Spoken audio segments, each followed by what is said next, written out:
بسم الله الرحمن الرحیم. زه د شفقدر میډیا هاوس خصوصي شکرګزار یم چې هغې زموږ د شفقدر تحصیلي شفقدر د الیکشن چې کوم روان دی دې له خصوصي کوریج ورکړو او زما د دې میډیم په معاشره کې ډېر اهم رول دی. زما په پولیس کې، زما په جوډیشري کې چې کوم فلاز وي، کمزورۍ دی، هغه دی وقتاً په وقتاً پن پوینټ کوي او کوي مونږ ته چې د وجې مونږ خپل ځان کې بدلو راوستو کوشش کوو. نن زموږ د تحصیل شفقدر الیکشن دی او الحمدلله دا ټول ایجوکیټډ طبقه دا لیګل فرټرنټي ده او د هغې ثبوت یې ورکړو. یو پرامن خشته ماحول کې او فرینډلی اټماسفیر کې د الیکشنو شو چې دې کې دواړه کینډیډیټ چې کوم پریزیډنشل سیټس ته ولاړو او جیس ته ولاړو، انتهایی فرینډلی یو بل سره لیک سلیک مصافحه چې دا فردر زه خپل عوامو ته دا د دې شفقدر تحصیل د دې تحصیل بار دا موږ د دې علاقې خلک یو. زه د خپل عوامو ته د دې په ذریعه یو میسج ورکول غواړم چې ای زما خشترونو، موږ ولې د یو سیاسي پارټو د لاسه خپل ورورولي او خپلو کې دشمني او خپلو کې یو بل سره نه اتفاقۍ شروع کړو؟ راشه د دې وکیلانو نه زده کې همدغه رنګ پرامن ماحول کې خپل ورورولي همیشه بحال ساتئ. الیکشن دی ون وے آر دی ادر وے د چا حق کې خو به فیصله کیږي، نو بیا به موږ د عوامو د منډیټ احترام کو. هغه خدای دې کړي چې عوام زموږ څوک هم خوښ کړي. نو رونو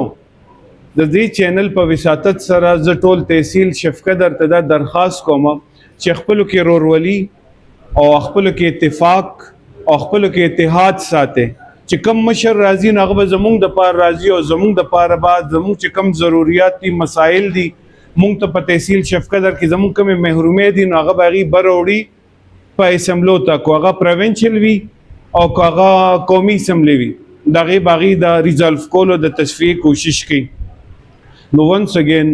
زما گزارش دی خصوصي چې د تحصیل شفقدر د وکیلانو ستاسو رونه دي، ستاسو د علاقې دي، د هر یو علاقې وکیل صاحب پکې موجود دی. دغه رنګې د نور الیکشنونو هم چې کوم زموږ په این ای وي، په پی کې وي، خپل ذاتی مسلې انات یو بل سره په نه اتفاقي اوړه بداوي بالکل مراولې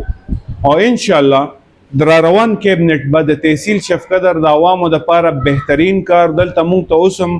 د لیټیګنټس چې کوم زما د شفقدر غیور عوام دي، د ناستې،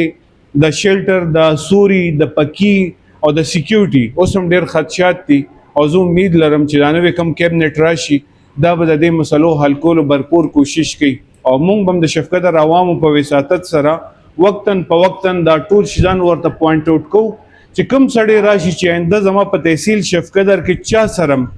نه جج نه انصافي کوي او نه وکیل نه انصافي کوي، نه د سکیورټي د وجې هغې ته څه مسله دلته پیښه شي.